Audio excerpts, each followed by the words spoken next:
Hello everyone, welcome to Vandana academy पे वंदना मुदगल। तो जैसा कि आपकी हिंदी की क्लासेस चल रही है, हिंदी के पीवाईक्यू आपको डेली मिल रहे हैं। तो आज मैं आपके लिए फिर से हिंदी का पीवाईक्यू लेकर के आपके सामने हाजिर हूँ। तो और हम पूर्ण पेडागोजी के साथ प्रश्नों को सॉल्व करते हैं।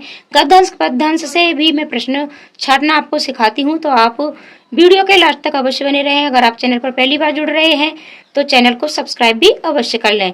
साथ ही साथ आपको CDP, EVS, SST की क्लासें भी मिल रही हैं, तो आप जाकर के प्ले लिस्ट में जाकर के आप उन सारी वीडियो को अवश्य देखें। तो चलो शुरुआत करते हैं आज का पीवाईक्यू। हेलो एवरीवन, तो चलो हम अपने प्रश्नों को सॉल्व करते हैं और ये हिंदी प्रैक्टिस आपकी चल रही है। तो सबसे पहला प्रश्न है और आपके ये प्रश्न पेडागोजी पर से शुरू है, ठीक है। एक अध्यापक ने कक्षा 6 के शिक्षार्थियों को कैप्शन के साथ एक फिल्म दिखाई, ठीक है। यानी एक फिल्म दिखा रहा है और वो किसके साथ दिखाई जा रही है? शीर्षकों के साथ, ठीक है, यानी कैप्शन के साथ। ये फिल्म पाठ्य पुस्तक के एक अध्याय पर आधारित थी और ये फिल्म है वो किस पर आधारित है? पाठ्य पुस्तक के किसी एक अध्याय पर कैप्शन के साथ दिखाई जा रही फिल्म किस बात के लिए प्रोत्साहित करेगी? यानी फिल्म में कैप्शन जोड़ना, शीर्षक जोड़ना किस बात के लिए बच्चे को प्रोत्साहित कर सकती है? तो ये आपको देखना है। तो राइट आंसर आपका क्या होगा? श्रवण युक्तियाँ सक्रिय रूप से देखना और विद्यार्थियों को भाषा की प्रामाणिक सामग्री का प्रयोग करने के लिए प्रोत्साहित करना।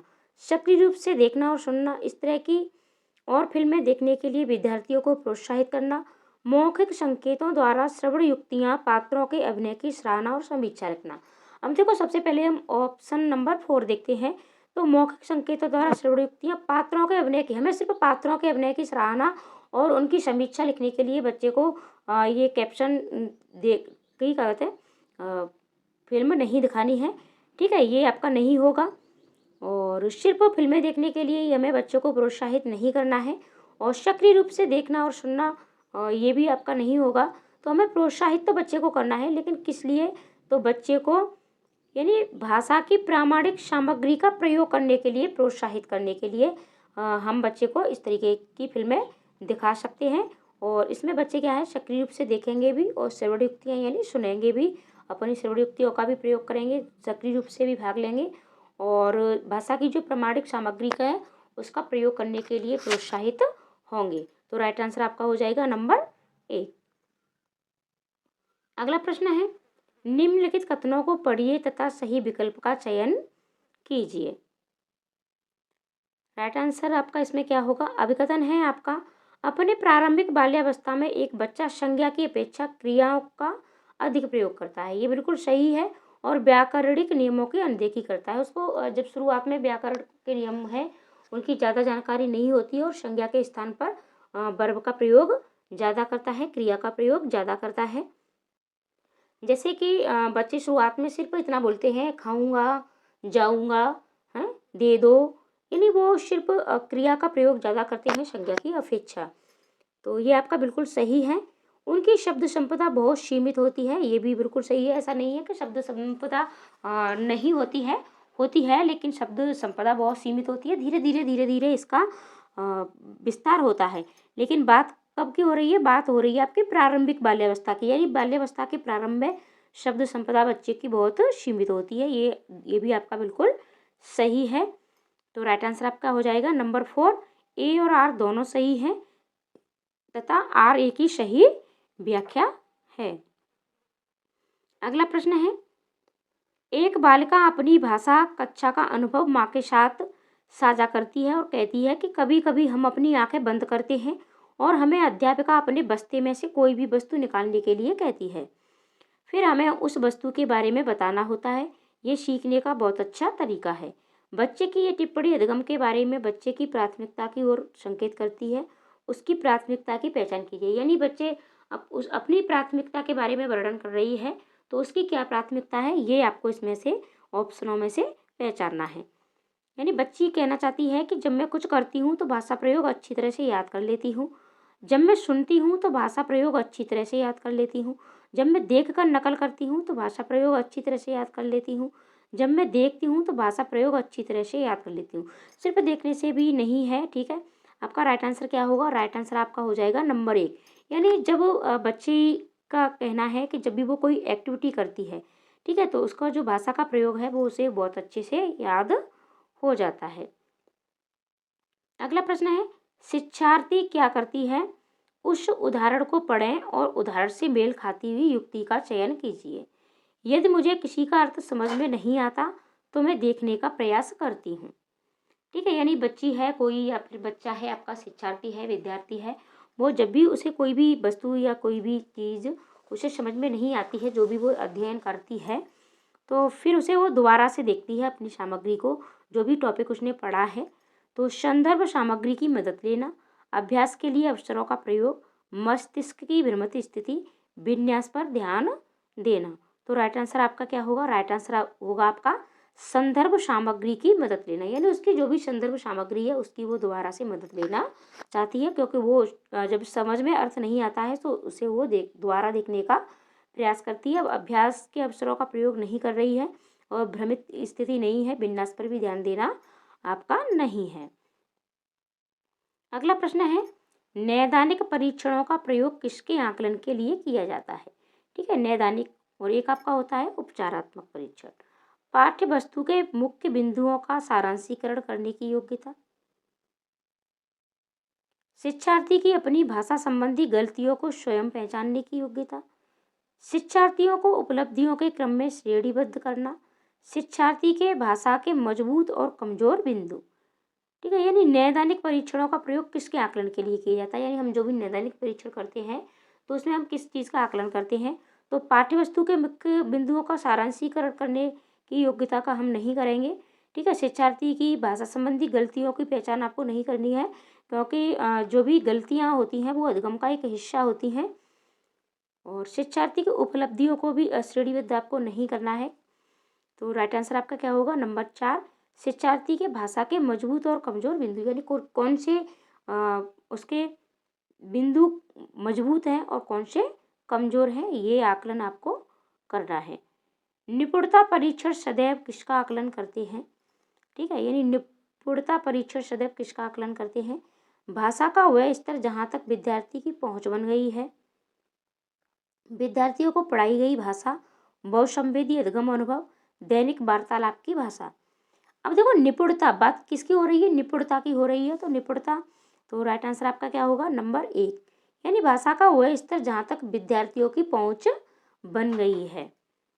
अगला प्रश्न है, एक अध्यापक ने विद्यार्थियों को समूहों में विभाजित किया और हाथियों पर कहानी पढ़ने से पहले उनके बारे में आयोजित प्रश्नोत्तरी में भाग लेने के लिए कहा। यहाँ पर अध्यापक का क्या मंतव्य है, यानी अध्यापक क्या चाहता है? टॉपिक के प्रति रुचि पैदा करना, सहपाठी पृष्ठपोषण, पाठ्य वस्तु की समीक्षा लिखना, उनकी स्मृति का परीक्षण करना। तो राइट आंसर आपका क्या होगा? नंबर 1 हो जाएगा कि उनका जो भी टॉपिक है, और टॉपिक क्या है? हाथियों पर कहानी है। ठीक है, तो राइट आंसर आपका क्या होगा? टॉपिक के प्रति रुचि पैदा करना। अगला प्रश्न है, भाषा की कक्षा में एक विद्यार्थी अवरोध पैदा कर रहा है, इस विद्यार्थी के साथ किस तरह का व्यवहार किया जाना चाहिए? यानी आपकी जो भी कक्षा है, भाषा आप उसमें आप पढ़ाते हो, तो उसमें एक विद्यार्थी आपको कोई रुकावट कर रहा है, तो आपको उसके साथ किस तरीके का व्यवहार करना है? बच्चों को समाधान खोजने के लिए कहना चाहिए, उद्यमी विद्यार्थियों पर ध्यान देना चाहिए, समाधान खोजने के लिए अभिभावकों पर निर्भर रहना चाहिए, विद्यालय प्रशासन को इस विद्यार्थी के बारे में बताना चाहिए। राइट आंसर आपका क्या होगा? तो राइट आंसर आपका हो जाएगा नंबर 1, यानी बच्चों को समाधान खोजने के लिए कहना चाहिए। आप अन्य विद्यार्थियों की मदद ले सकते हो, ठीक है, या फिर आप उस विद्यार्थी से ही समाधान खोजने के लिए कह सकते हो। आपको उद्यमी विद्यार्थियों पर ध्यान नहीं देना है, अभिभावकों पर भी निर्भर नहीं रहना है, और विद्यालय प्रशासन से भी आपको इस बारे में कोई भी बात नहीं करनी है। तो बच्चों को समाधान खोजने के लिए कहना चाहिए। अगला प्रश्न है आपका, देखते हैं। विद्यार्थी किसी विचार बिंदु पर मानस मंथन करते हैं, संयोजन करते हैं, प्रारूपण करते हैं, संपादन करते हैं और अंततः अपने कार्य की पुनरावृत्ति भी करते हैं। इस प्रक्रिया द्वारा कौन सा कौशल प्रतिबिंबित होता है? पठन कौशल, वाचन कौशल, लेखन कौशल, श्रवण कौशल। कौशलों पर वीडियो आपको दी जा चुकी हैं, तो आप उन्हें अवश्य देखें। ठीक है, कि आपके कौन कौन से कौशल होते हैं, और अगर आपने कौशल अच्छे से पढ़ लिए हैं तो आप इस प्रश्न का आंसर अवश्य देंगे। अगर आपने वीडियो नहीं देखी है तो उन वीडियो को भी अवश्य देखें। यानी विद्यार्थी है वो किसी विचार बिंदु पर पहले मानस मंथन करते हैं, फिर संयोजन करते हैं और फिर उसके बाद प्रारूपण करते हैं, संपादन करते हैं और अंततः अपने कार्य की पुनरावृत्ति भी करते हैं। तो कौन सा कौशल प्रतिबिंबित होता है? तो राइट आंसर आपका हो जाएगा नंबर 3, लेखन कौशल। अगला प्रश्न है, निम्नलिखित कथनों को पढ़िए तथा सही विकल्प का चयन कीजिए। पठन और लेखन कौशल प्राथमिक स्तर पर समालोचनात्मक चिंतन में मदद करते हैं। समालोचनात्मक चिंतन पठन और लेखन का उपकौशल है। ठीक है, तो राइट आंसर आपका क्या होगा? राइट आंसर आपका हो जाएगा, यानी आपका जो ए है अभिकथन है ये बिल्कुल सही है, क्योंकि जो पठन और लेखन कौशल है तो प्राथमिक स्तर पर समालोचनात्मक चिंतन में मदद करते हैं, यानी पढ़ना और लिखना ये दोनों ही चिंतन में मदद करते हैं। लेकिन समालोचनात्मक चिंतन पठन और लेखन का उपकौशल ये नहीं है। तो राइट आंसर आपका हो जाएगा नंबर 4, ए सही है परंतु आर गलत है। अगला प्रश्न है, भाषाई कौशल सीखने का सर्वाधिक उपयुक्त तरीका है। चुनौतीपूर्ण और यांत्रिक भाषा ड्रिलों की मदद से, एक समय पर एक ही कौशल पर ध्यान केंद्रित करके, समावेशित युक्तियों के माध्यम से, केवल लिखित परीक्षा और प्रदत्त कार्यों द्वारा। तो राइट आंसर आपका क्या होगा? राइट आंसर आपका हो जाएगा नंबर 3, समावेशित युक्तियों के माध्यम से। अब देखो, हम सिर्फ एक समय पर एक ही कौशल का पर ध्यान नहीं दे सकते। हमारे जो भी चारों कौशल हैं LSRW, ठीक है, और ये चारों ही कौशल हमारे एक साथ चलते हैं। ठीक है, ऐसा नहीं है कि हम किसी एक कौशल को पहले पूर्ण करेंगे और फिर उसके बाद हमारा दूसरा कौशल शुरू होगा, ऐसा आपका बिल्कुल भी नहीं होता है। और चुनौतीपूर्ण और यांत्रिक भाषा और ड्रिलों की मदद से भाषा नहीं सीखी जाती है, समृद्ध परिवेश के साथ हम भाषा सीखते हैं। अब आपका चौथा नंबर है, जैसे केवल लिखित परीक्षा और प्रदत्त कार्य, यानी हम बच्चों की सिर्फ लिखित परीक्षा ही लेते रहेंगे और लिखित परीक्षा और प्रदत्त कार्यों द्वारा ही भाषाई कौशल में हम निपुण नहीं हो सकते हैं। तो राइट आंसर आपका क्या होगा? समावेशित युक्तियों के माध्यम से, यानी हमें सारी चीज़ों का एक समावेश करना है। ठीक है, तो राइट आंसर आपका होगा नंबर 3। अगला प्रश्न है, विद्यार्थियों ने वर्णनात्मक कौशल का प्रयोग करना सीखा है या नहीं? इस बात का आकलन करने के लिए अध्यापक को विद्यार्थियों को क्या करने के लिए कहना चाहिए? यानी विद्यार्थी है वो किसी चीज़ का वर्णन कर सकते हैं या नहीं कर सकते हैं, ये आपको देखना है। एक ऐसी घटना साझा करो जब उन्हें बहुत अचंभा हुआ हो। पाठ्यपुस्तक में आए क्रिया और विशेषण शब्दों पर गोल घेरा लगाओ। वर्णन करने वाले शब्दों के प्रयोग में हुई गलतियों को सही करो। कहानी पढ़ो और बोध आधारित प्रश्नों के उत्तर दो। अब देखो, वर्णन कौशल, ठीक है, यानी बच्चा किसी चीज़ का, किसी घटना का वर्णन कर सकता है, किसी आंखों देखी घटना का या किसी वस्तु का, किसी चित्र का वर्णन कर सकता है। तो इसमें कौन सा आपका राइट आंसर होगा? जैसे हम नंबर 4 से देखते हैं, सिर्फ कहानी पढ़ेगा और उस प्रश्नों के बहुत सारे प्रश्नों के उत्तर बच्चा देगा, तो ये वर्णन नहीं होगा। ठीक है, और वर्णन करने वाले शब्दों की गलतियों को सही करना भी नहीं है। पाठ्य वस्तु में जो भी आपके क्रिया विशेषण शब्द आए उन पर आपको बच्चे सिर्फ गोला लगाएंगे, तो इससे भी हमें ये पता नहीं चलेगा कि बच्चा कितना वर्णन कर सकता है, उसका जो वर्णनात्मक कौशल है उसका विकास हुआ है या नहीं। तो राइट आंसर है आपका नंबर 1, यानी उसको आप कोई एक ऐसी घटना साझा करने के लिए कह सकते हो जिसमें से उसे बहुत अचंभा हुआ हो, यानी वो जब किसी घटना का वर्णन करेगा तो आप उसका आकलन कर सकते हैं। तो राइट आंसर आपका क्या होगा? राइट आंसर आपका हो जाएगा नंबर 1। आशा करती हूँ कि आपको पेडागोजी अवश्य समझ में आ रही होगी। अगर आप डेली प्रैक्टिस लगाएंगे, यकीन मानिए आप हमारे साथ अगर सभी प्रैक्टिस लगाते हो तो आपके भाषा में अवश्य पूरे के पूरे नंबर आएंगे। और आप सिर्फ हिंदी भाषा है, ठीक है, अगर आपने दूसरी भाषा संस्कृत ली है तो सिर्फ आपकी यही पेडागोजी होती है, ऐसे ही प्रश्न होते हैं, सिर्फ आपकी थोड़ी सी भाषा बदल जाती है। अगर आप एक भाषा की भी पेडागोजी को पूर्ण अच्छे से पकड़ लेते हैं तो बाकी की आपकी दूसरी भाषा की भी पेडागोजी मजबूत अपने आप से हो जाती है। कक्षा 7वीं की अध्यापिका निर्धारित पाठ्य पुस्तकों के अलावा अन्य पुस्तकों के पठन को सुलभ कर रही है। वह किस तरह के पठन को समुन्नत कर रही है? गहन इंटेंसिव पठन, साझा पठन, विस्तृत पठन या फिर निर्देशित पठन। यानी एक पाठ्य पुस्तकों के अलावा अन्य पुस्तकों के पठन को सुलभ कर रही है। यानी एक के साथ साथ वो दूसरे प्रश्नों को भी दे रही है। तो राइट आंसर आपका क्या होगा? गहन तो नहीं है, गहन पठन होता है बच्चे स्वयं से पढ़ते हैं, ठीक है। और साझा यानी दूसरों के साथ करते हैं, निर्देशित भी नहीं है। तो राइट आंसर आपका हो गया विस्तृत यानी एक्सटेंसिव पठन, विस्तृत पठन। यानी इसमें विस्तार के साथ बच्चों को वो पढ़ने के लिए कह रही है। राइट आंसर आपका हो जाएगा। अगला प्रश्न है, प्रधान अध्यापिका ने भाषा अध्यापक को नए सत्र के लिए पाठ्य पुस्तकों तथा अन्य संसाधनों का चयन करने के लिए कहा। इनका चयन करते समय निम्नलिखित में से एक प्रासंगिक नहीं है।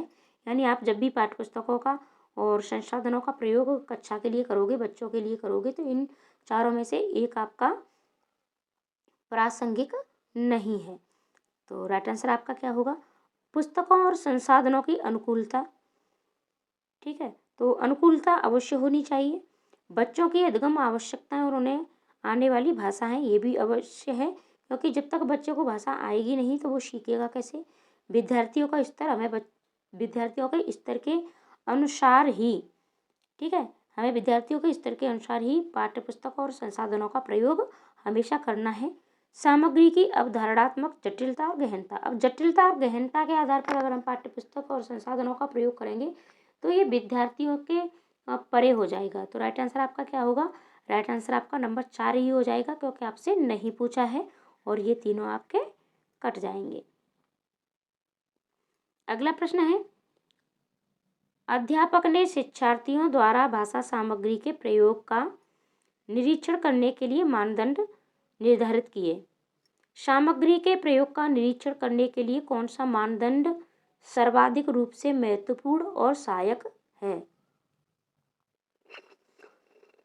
सामग्री की उपलब्धता, तैयारी और अभ्यास, उपयोग, दोहराव और अभिव्यक्ति, अवलोकन, पृष्ठपोषण सत्र, लिखित रिपोर्ट, चेकलिस्ट, पूर्वानुमान और अधिगम प्रतिफल। अब देखो, यदि एक आपका अध्यापक है और अध्यापक ने एक भाषा सामग्री के प्रयोग का निरीक्षण करने के लिए एक मानदंड निर्धारित किए हैं, तो इसका प्रयोग का निरीक्षण करने के लिए कौन सा मानदंड सर्वाधिक रूप से महत्वपूर्ण और सहायक है? तो राइट आंसर आपका क्या होगा? राइट आंसर आपका हो जाएगा नंबर 3। यानी सबसे पहले अवलोकन करना चाहिए, फिर पृष्ठपोषण सत्र, आप बच्चों को पृष्ठपोषण दे सकते हो, फीडबैक, और फिर इसके बाद लिखित रिपोर्ट। अगला प्रश्न देखेंगे, और ये प्रश्न आपके, ठीक है, कविता पर आधारित है। ये आपकी कविता दी गई है। जिन्हें सपने अपने पाने हैं, यानी जिन्हें अपने सपनों को पाना है, सच करना है, बन जाते वो दीवाने हैं। यानी वो अपने सपनों को पाने के लिए अपने सपनों के क्या हो जाते हैं? दीवाने हो जाते हैं। गर लक्ष्य जो साधा है तूने, अगर आपने कोई लक्ष्य निर्धारित किया है, उसे पाने की कोशिश तू कर, और आपको मतलब उसे पाने की कोशिश करनी है। चल आगे बढ़, तूफानों से न डर, और आगे बढ़ना है चाहे कितनी भी मुसीबतें आए, ठीक है, उनसे आपको नहीं डरना है। तूफानों से न डरना का अर्थ है चाहे तूफान ही क्यों ना आ जाए, लेकिन आपको नहीं डरना है। चल कश्ती उठा, सागर में उतर। अगर सागर में कोई तूफान भी आ जाए, लेकिन फिर भी आपको चलना है। कश्ती का अर्थ होता है अपनी नाव को चलाना है। रात अंधेरी फिक्र है क्या? अगर रात अंधेरी है तब भी हमें फिक्र नहीं करनी है। एक दिन आएगी अपनी शहर, यानी एक दिन अपनी मंजिल अवश्य आएगी। चल कश्ती उठा, सागर में उतर, और तू अपनी कश्ती उठा करके सागर में उतर। और मैं आपको बता दूं कि आपको जब भी गद्यांश और काव्यांश आपके होते हैं, उनको आपको पूर्ण पेडागोजी के साथ पढ़ना है, ठीक है, यानी पूर्ण व्याख्या के साथ पढ़ना है। और जो भी आपको महत्वपूर्ण लाइन लगती है वहाँ आपको अंडरलाइन करनी है। और काव्यांश को तो आपको व्याख्या के साथ ही पढ़ना है, वहाँ से आपको तुरंत आपके आंसर मिल जाते हैं। आपको इसको 2 बार, 3 बार, 4 बार नहीं पढ़ना है, क्योंकि इससे आपका समय बर्बाद होता है, और सीटेट में आपका इतना समय नहीं होता है। अगला प्रश्न है, कविता के अनुसार अपने सपनों को पूर्ण करने के लिए आवश्यक है निष्ठा एवं इच्छा शक्ति होना, अनुकूल परिस्थितियां होना, स्वप्न देख पाना, धन संपदा का होना। तो राइट आंसर आपका क्या होगा? राइट आंसर आपका होगा नंबर 1, निष्ठा एवं इच्छा शक्ति का होना। जीवन में सुख दुख, आशा निराशा की स्थिति मानव को हरा देती है, सदैव नहीं रहती। मानव को सशक्त बनाती है, सदैव बनी रहती है। तो राइट आंसर आपका क्या है? नंबर 4 सदैव बनी रहती है, यानी जीवन में सुख दुख लगा ही रहता है, कभी आशा कभी निराशा, कभी सुख कभी दुख। शहर का अर्थ है सुबह, रात, शाम या फिर निराशा। तो राइट आंसर है आपका सुबह, यानी कभी तो शहर आएगी, अगर आप अंधेरे में भी चलते हो, अंधकार है, कभी कह रहा है आपका, तो लेकिन कभी भी तो आपकी शहर आएगी, यानी सुबह आएगी। कविता की कौन सी पंक्ति मनुष्य के मनोबल को बढ़ाती है? गर लक्ष्य जो सादा है तूरे, जिन्हें सपने अपने पाने हैं, एक दिन आएगी अपनी शहर, चल कश्ती उठा सागर में उतर। तो राइट आंसर है आपका नंबर 4, यानी चल कश्ती उठा सागर में उतर। ये मनोबल को बढ़ाती है आपकी लाइन। कविता के मुख्य स्वर के रूप में कौन सा वाक्यांश उचित है?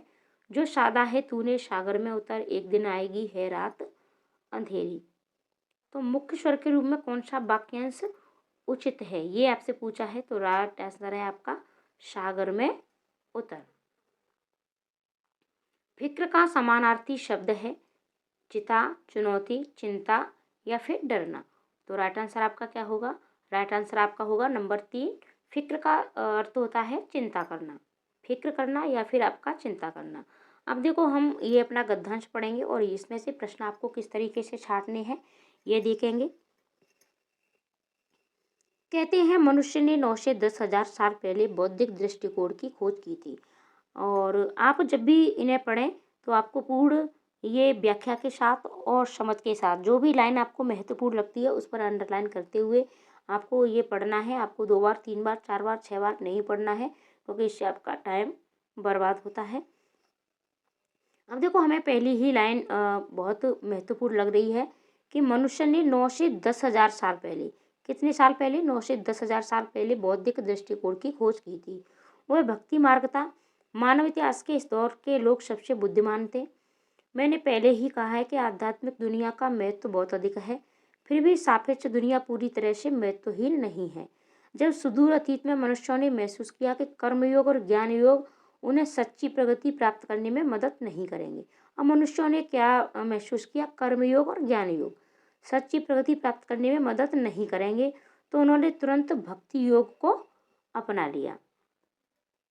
उन्होंने अनुभव किया कि भक्ति ही उनके लिए एकमात्र मार्ग है। मनुष्य आज अपने विकसित कर्म और ज्ञान योग के कारण और भी आगे बढ़ गया है। इस प्रकार अपने पूर्वजों की तुलना में वह भक्ति मार्ग पर चलने की आवश्यकता को अधिक तेजी से महसूस करेगा। भक्ति मार्ग पर चलने की, यह कर्म और ज्ञान योग का उज्जवल पक्ष है, यानी ये दोनों योग भक्ति मार्ग को और मजबूत करेंगे। अब हम अपने प्रश्नों को देखेंगे।